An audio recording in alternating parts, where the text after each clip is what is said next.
সারদা দেবীর বড় ছেলে সন্দীপ শহরে এমএনসিতে চাকরি করে। সেখানে চাকরি করতে গিয়েই সে তার অফিসের এক কলিগ রাজন্যাকে পছন্দ করে বসে। অন্যদিকে সন্দীপের ছোট ভাই অমিত পারমিতার মতো সরল সিধেসাদা মেয়েকে বিয়ে করবে বলে ঠিক করে। সারদা দেবী খুব সহজেই ছেলেদের পছন্দ মেনে নেয়। দেখতে দেখতে কিছুদিনের মধ্যে সন্দীপ এবং অমিত দুজনেই বিয়ে করে বাড়িতে বউ নিয়ে আসে। বিয়ের পর বড় বউ রাজন্যা সারাদিন মেকআপ করে ভালো ভালো জামা কাপড় পরে বাড়িতেই বসে থাকে। অন্যদিকে তার ছোট যা পারমিতার স্বামী অমিত সন্দীপের মতো বড় চাকরি না করায় পারমিতা কখনোই দামি দামি মেকআপ কিংবা জামা কাপড় কিনতে পারে না। একদিন, শোনো, তোমরা দুজনে বাজার থেকে সবজি, মাছ, মাংস আর মাসকাবাড়ি বাজার একসঙ্গে নিয়ে চলে এসো। এখন সংসারে বৌমা চলে এসেছে বলে আমার কিন্তু সংসারের সব দায়িত্ব শেষ। আমি তোমাদের কোনো ফর্দ দেব না। দেখি কে কিরকম বুঝে শুনে জিনিসপত্র আনতে পারো। বাজারে যাওয়ার কথা শুনে রাজন্যা ভীষণই খুশি হয়, কারণ সে এবার নিজের পছন্দ মতো জামা কাপড় পরে শো অফ করতে পারবে। তাই সে সঙ্গে সঙ্গে খুব সুন্দর একটা ম্যাক্সি ড্রেস পরে, পায়ে হিল জুতা পরে এবং হাতে ব্র্যান্ডেড পার্স নিয়ে বাইরে বেরিয়ে আসে। অন্যদিকে পারমিতা একটা সাধারণ কুর্তি পরেই বাজারে যাওয়ার জন্য তৈরি হয়। একি দিদি, তুমি এত সুন্দর জামা কাপড় পরে কোথায় যাচ্ছ? মা তো আমাদেরকে বাজারে যেতে বলেছে। তোমার এত সুন্দর জামা কাপড় কিংবা হিল জুতা পরার তো কোনোই দরকার নেই। তাছাড়া বাজারে লোকের ভিড়ে এসব পরলে তোমার তো অসুবিধা হবে। তুমি ফ্যাশনের সম্বন্ধে কিছুই জানো না, তাই তুমি চুপ করে থাকো। আমি আমার ইচ্ছা মতো ড্রেস আপ করবো, তাতে তোমার কি? ও, বুঝতে পেরেছি, তোমার নিশ্চয়ই আমার মতো এত সুন্দর ব্র্যান্ডেড জামা কাপড় নেই, তাই জন্যই আমাকে দেখে হিংসা হচ্ছে। এমন কথা শুনি পারমিতার ভীষণই খারাপ লাগে, কিন্তু পারমিতা মুখের উপর কোনো কথা আর বলতে পারে না। সে চুপচাপ বাজারের দিকে রওনা দেয়। কিন্তু বাজারের সব লোকেরা রাজন্যার অত সুন্দর ড্রেস এবং জামা কাপড় দেখে খুবই অবাক হয়। আরে, আপনি কোনো সেলিব্রিটি নাকি? আমার তো সৌভাগ্য আপনি আমার দোকানে এসেছেন। আসুন আসুন, এই চেয়ারটাই বসুন। আপনার নিশ্চয়ই এতদূর আসতে খুব কষ্ট হয়েছে। এই বলে সবজিওয়ালা রাজন্যাকে একটা চেয়ারে বসতে দেয়। শুধু তাই নয়, সেই সঙ্গে একটা জুসের বোতলও তার হাতে ধরিয়ে দেয়, যা দেখে পারমিতা বড্ড অবাক হয়। দাদা, আমাকে আপনার দোকানে যত রকমের সবজি আছে সব 500 করে দিয়ে দিন। কানা পচা খারাপ হয়ে যাওয়া সবজি কিন্তু আমি আবার ফেরত দিয়ে যাব। আমাকে ঠকানোর একদম চেষ্টা করবেন না। আরে থামুন তো, দেখছেন না আমাদের ম্যাডাম দোকানে আগে এসেছে। আমরা ম্যাডামকে আগে সবজি দেবো, তারপর অন্য কাউকে। রাজন্যাকে সবাই প্রিন্সেস ট্রিটমেন্ট দিতে শুরু করলে পারমিতার খুব খারাপ লাগে। অন্যদিকে রাজন্যাও কাউকে কিছু বলে না, আবার সে বাজারও করতে চায় না। অন্যদিকে পারমিতা একাই এই দোকান সেই দোকান ঘুরে ঘুরে সমস্ত মাসকাবাড়ি বাজার একাই করে নেয়। বিকালবেলা সারদা দেবীর এক প্রতিবেশী অতসী দেবী তাদের বাড়িতে আসে। এমন সময় হিল জুতা পরে ঠকঠক করতে করতে রাজন্যা সেখানে আসে। রাজন্যাকে বাড়িতে ব্র্যান্ডেড জামা কাপড় এবং হিল জুতা পরে থাকতে দেখে অতসী দেবী ভীষণই আশ্চর্য হয়। অন্যদিকে পারমিতা একটা রংছটা শাড়ি পরে পুরো কাজের লোকেদের মতোই প্রতিবেশীকে চা পরিবেশন করতে আসে। একই সারদা, তোর বাড়িতে এত জামা কাপড়, অথচ তোদের বাড়ির কাজের লোককে কয়েকটা জামা কাপড় দান করতে পারিস না? কেমন রং জ্বলে যাওয়া একটা শাড়ি পরে কাজ করতে এসেছে। ছিছি, এটা তুই কি বলছিস? এটা তো আমার ছোট বৌমা। আমার ছোট বৌমা কাজের লোক হতে যাবে কেন? আসলে আমার ছোট বৌমা বেশি ফ্যাশন করতে পছন্দ করে না, ও খুব সাদাসিধেই থাকে। তবে আমার বড় বৌমা ফ্যাশন করতে খুব পছন্দ করে, সেই জন্য বাড়িতেও এরকম সেজে গুজে ঘুরে বেড়ায়। সেদিন প্রতিবেশীর মুখে এমন কথা শুনে পারমিতার মনে মনে খুবই খারাপ লাগে। তাই পারমিতা ঠিক করে সে কয়েকটা ভালো ভালো নতুন শাড়ি কিনবে। শোনো, তুমি আমাকে 5000 টাকা দাও। আসলে আমার কাছে নতুন ভালো কোনো শাড়ি নেই। বিয়েতে আমি যে কয়টা শাড়ি পেয়েছি সেগুলোই আমি বাড়িতে পরে ঘুরে বেড়াচ্ছি। আমি ভাবছি কয়েকটা নতুন শাড়ি কিনবো। দেখো, আমি তোমাকে নতুন শাড়ি কিনে দিতে পারবো না। আমাকে আরো 2 মাস ওয়েট করতে হবে। তুমি তো জানো আমি দাদার মতো অত বড় চাকরি করি না, তাই তোমাকে প্রত্যেক সপ্তাহে বৌদির মতো নতুন শাড়ি বা জামা কাপড় কিনে দিতে পারবো না। অমিতের কথা শোনার পর পারমিতার কিছু বলার থাকে না। তাই পারমিতা ঠিক করে সে নিজের পুরানো জামা কাপড়গুলোকেই সুন্দর করে তুলবে। পারমিতা বাজার থেকে জড়ি, লেস, পুঁতি, চুমকি, রিবন ইত্যাদি কিনে নিয়ে আসে এবং ইউটিউব দেখে তার পুরানো শাড়িকে নতুন গাউন এবং মডার্ন ড্রেসে পরিণত করে। উফ, এই ড্রেসগুলো দেখতে কত সুন্দর লাগছে। আমি যখন এই ড্রেসগুলো পরবো তখন আমাকে আর ফ্যাশন সেন্স নিয়ে কেউ অপমান করতে পারবে না। অন্যদিকে সেদিনই সারদা দেবী ঠিক করে আজকে সে তার দুই বৌমাকে নিয়ে তাদের প্রতিবেশীর বাড়িতে গৃহপ্রবেশের নিমন্ত্রণ খেতে যাবে। যা শুনে পারমিতা খুবই খুশি হয় আর সে নিজেরই শাড়ি কেটে বানানো একটা কট সেট পরে নেয়। অন্যদিকে রাজন্যা একটা জিন্স টপ পরে, কিন্তু রাজন্যা যখন পারমিতার কট সেটটা দেখে তখন তার ভীষণই ভালো লেগে যায়। এটা কি লুই বিটেনের লেটেস্ট কালেকশন? আমার যেন মনে হচ্ছে এই সেটটা আমি কোথাও দেখেছি। তুমি কোন ওয়েবসাইট থেকে এই সেটটা কিনেছো? কোথাও যেন দেখা দেখা লাগছে। কিন্তু তোমার তো আবার বেশি টাকা পয়সা নেই, তাহলে তুমি এত দামি ব্র্যান্ড অ্যাফোর্ড করলে কি করে? না না, আমি এটা কিনিনি, বরং আমি নিজের হাতে বানিয়েছি। আসলে দিদি, আমার তো তোমার মতো দামি দামি ব্র্যান্ডের জামা কাপড় কেনার টাকা নেই, তাই আমি নিজে হাতেই বানিয়ে ফেললাম। এমন কথা শুনে রাজন্যার চোখ কপালে উঠে যায়, কারণ দামি দামি ডিজাইনারদের পক্ষেও অত সুন্দর ডিজাইনার ড্রেস তৈরি করা চাপের ব্যাপার। কিছুক্ষণ পর যখন তারা সবাই মিলে অতসী দেবীর বাড়িতে নিমন্ত্রণ খেতে যায়, তখন সবাই পারমিতার ড্রেস দেখে বড্ড অবাক হয়।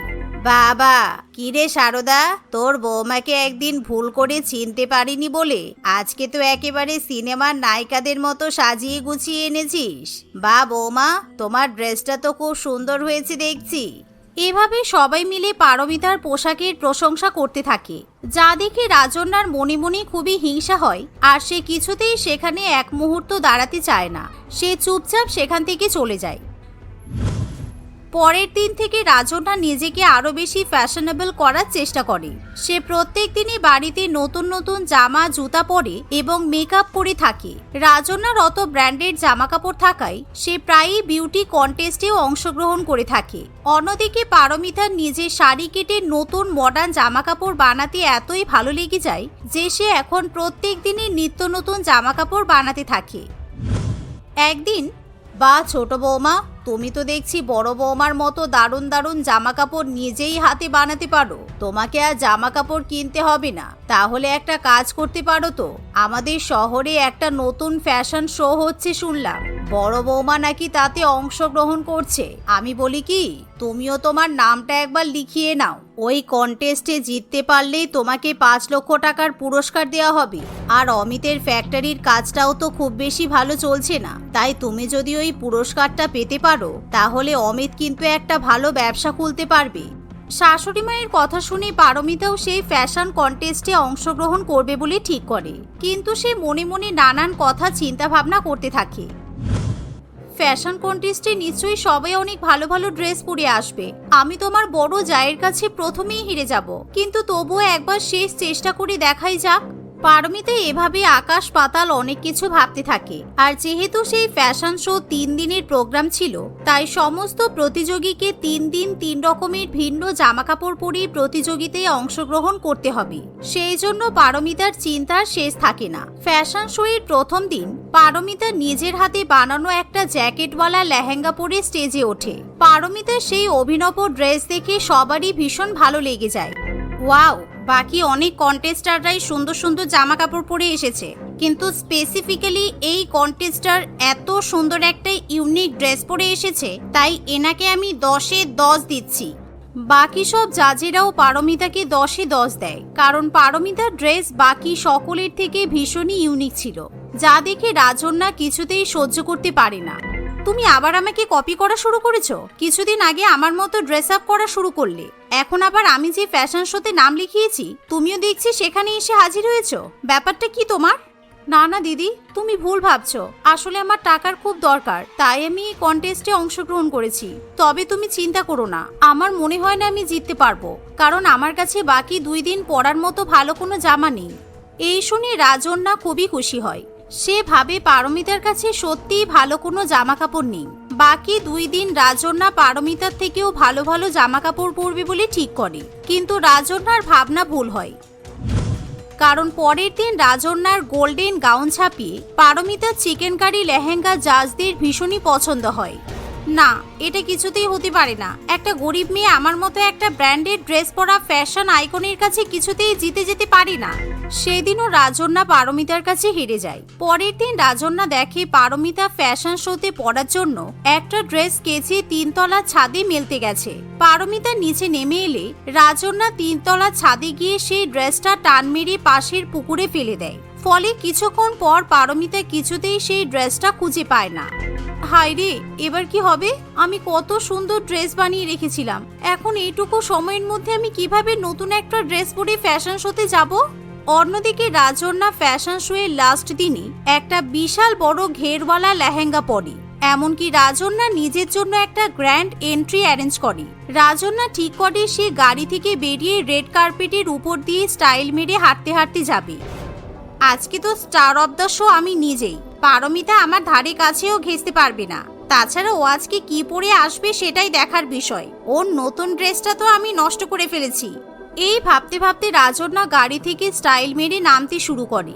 রাজন্যার এরকম এন্ট্রি, জুয়েলারি, মেকআপ এবং অত সুন্দর বড় লেহেঙ্গা দেখে সকলেই চমকে ওঠে। কিন্তু রাজন্যার লেহেঙ্গাটা অনেক বেশি ঘেরওয়ালা এবং বড় হওয়ায় হঠাৎই গাড়ির দরজাটা বন্ধ করার সময় সেখানেই তার লেহেঙ্গার ঘের আটকে যায়। রাজন্যা কিছু বোঝার আগেই ফরফর করে তার লেহেঙ্গাটা ছিঁড়ে যেতে শুরু করে। রাজন্যার এরকম অবস্থা দেখে সবাই হাসতে শুরু করে দেয়। কিন্তু এমন সময় পারমিতা রাজন্যাকে সাহায্য করার জন্য এগিয়ে আসে।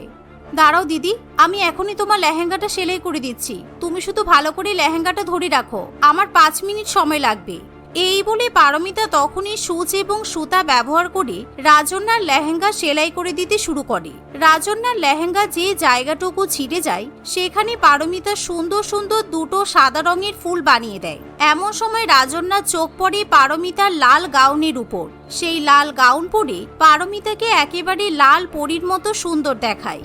তুমি আজকে সবার সামনে আমার মান সম্মান বাঁচালে। আমি তোমার সঙ্গে খুব বড় ভুল কাজ করে ফেলেছি, তুমি আমাকে ক্ষমা করে দাও পারমিতা।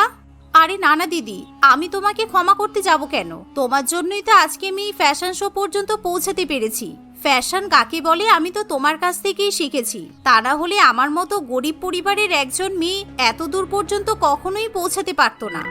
রাজন্যার ড্রেসটা সেদিন ছিঁড়ে যাওয়ায় পারমিতাই ফ্যাশন শো জিতে যায়। কিন্তু পারমিতা পুরস্কারে পাওয়া 5 লক্ষ টাকার চেকটা রাজন্যার হাতে তুলে দেয়। কিন্তু রাজন্যা কিছুতেই সেই টাকা গ্রহণ করতে পারে না, কারণ সেই টাকার অধিকারী শুধুমাত্র পারমিতা। পারমিতা সেই টাকা নিয়ে অমিতকে দেয়, আর অমিত কিছুদিনের মধ্যেই নিজের একটা ব্যবসা শুরু করে। রেখা মজুমদারের 2 বৌমা ছিল, বড় বৌমা মিনা মজুমদার এবং ছোট বৌমা শিখা মজুমদার।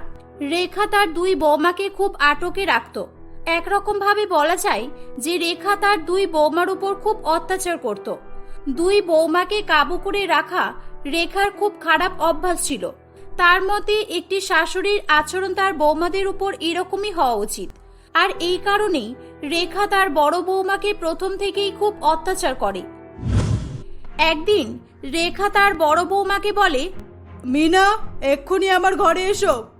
মিনা তার শাশুড়ি মায়ের ডাক শুনে সঙ্গে সঙ্গে তার শাশুড়ি মায়ের ঘরে চলে আসে। শিখা ও মিনার পিছু পিছু তার শাশুড়ি মায়ের কাছে আসে।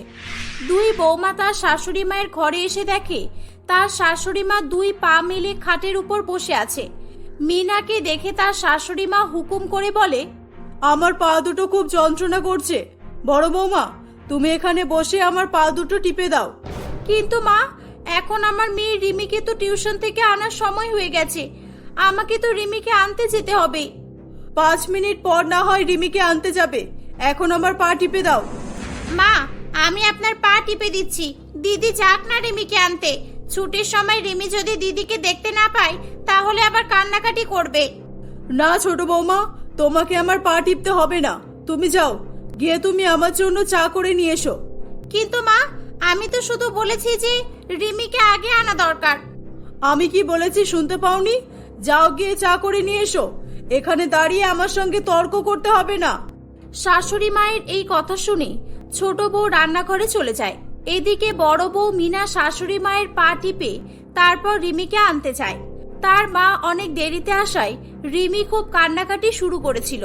কিন্তু রিমির কান্নায় তার ঠাম্মার কিছুই যায় আসে না। সে সর্বদাই তার 2 বৌমার উপর সময় অসময়ে হুকুম চালায়। একদিন রাত্রিবেলা বড় বৌমা মিনা খাবার টেবিলের উপর রাখতে আসলে পাশে থাকা একটি টুলের উপর তার পা বেঁধে মিনার হাত থেকে সমস্ত খাবার নিচে পড়ে যায়। এই দেখে চেয়ারে বসে থাকা তার শাশুড়ি বা রেখা বলে, হায় রে হায়, এ কি অলক্ষী মেয়ে, খাবারগুলো সব ফেলে দিয়েছো? রাতের সমস্ত খাবার তো নষ্ট হয়ে গেল। এখন কি এই সমস্ত খাবার তুমি তোমার বাবার বাড়ি থেকে নিয়ে আসবে? না মা, আসলে আমি বুঝতে পারিনি কিভাবে আমার পা আটকে সমস্ত খাবার মেঝেতে পড়ে গেল। তোমার চোখ দুটো কি মাথার উপরে আছে নাকি মাথার পেছনে আছে? যে নিচে কি রাখা আছে সেটা তুমি দেখতে পাচ্ছ না? মা, এমন ভুল আর কোনোদিনও হবে না। এরপর থেকে আমি সব কাজ সাবধানে করব। এরপরে এমন ভুল করো আর না করো, ভুল করেছো শাস্তি তোমাকে পেতেই হবে। যেমন আজকের ভুলের জন্য তোমার রাতের খাবার বন্ধ। কিন্তু মা, দিদি তো ইচ্ছা করে খাবারগুলো ফেলেনি।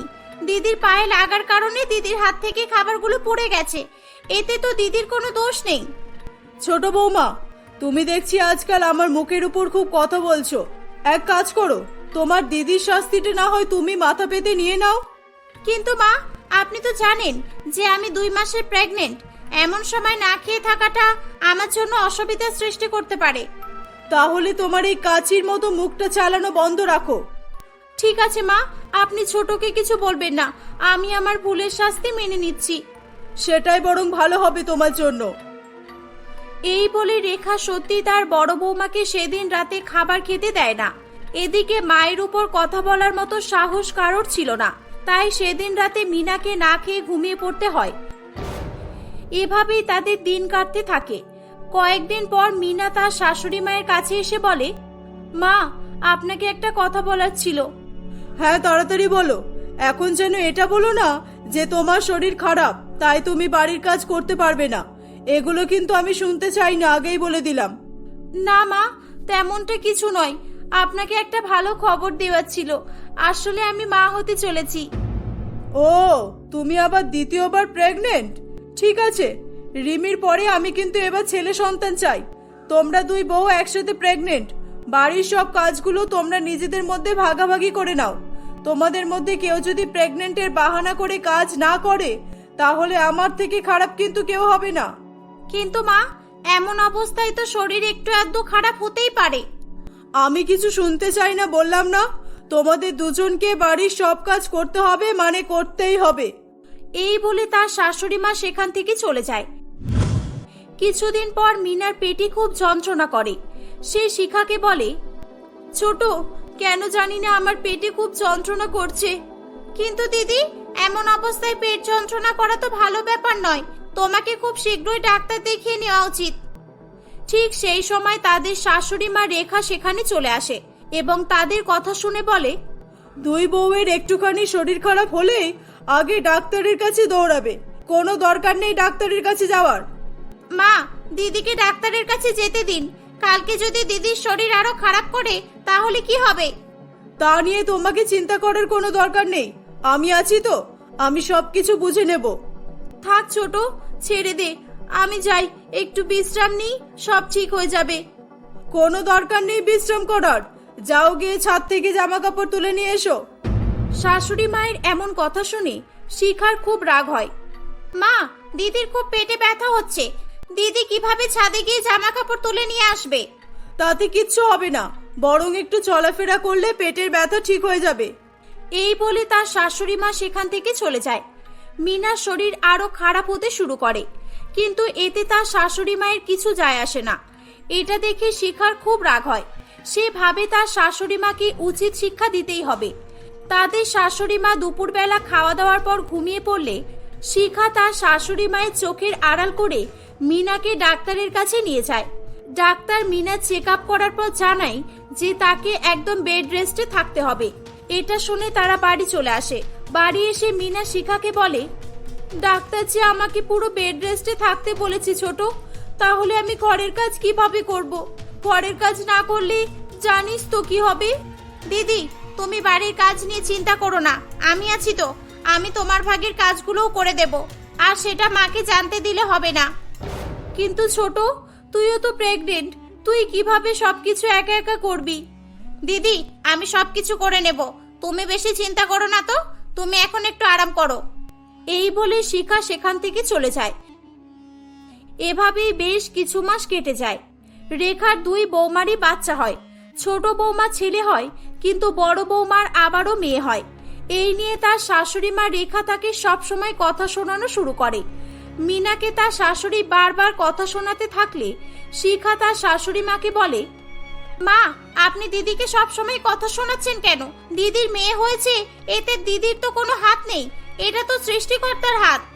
দেখো ছোট বৌমা, তোমার ছেলে হয়েছে বলে আমি তোমাকে তেমন কিছু বলি না, তাই বলে এই নয় যে তুমি সব সময় আমার মুখে মুখে তর্ক করবে আর আমি তোমাকে ছেড়ে দেব। এরপর থেকে যদি তুমি আমার সঙ্গে তর্ক করো, সেটা কিন্তু তোমার পক্ষে খুব খারাপ হবে। এই বলে তার শাশুড়ি মা সেখান থেকে চলে যায়। এইভাবেই 1 বছর কেটে যায়। একদিন তার শাশুড়ি মা বড় বৌমাকে ডাকলে তার 2 বৌমাই সেখানে আসে। তারা গিয়ে দেখে তার শাশুড়ি মা বিছানায় শুয়ে আছে। তাদেরকে দেখে রেখা বলে, বড় বৌমা, তাড়াতাড়ি আমাকে হসপিটালে নিয়ে চলো, আমার মনে হচ্ছে আমার হার্ট অ্যাটাক হবে। না না মা, এমন বলতে নেই, আমি আপনাকে এক্ষুনি হসপিটালে নিয়ে যাচ্ছি। তার কোনো প্রয়োজন নেই দিদি, এইভাবে কারোর হার্ট অ্যাটাক আবার হয় নাকি? আর মা, আপনি ছোট ছোট কথায় হসপিটালে যাওয়ার কথা বলেন কেন? কিছুক্ষণ পর সব ঠিক হয়ে যাবে। আপনি বরং একটু হাঁটাচলা করুন, হাঁটাচলা করলে তো সব ঠিক হয়ে যায়। তোমরা কেমন বৌমা?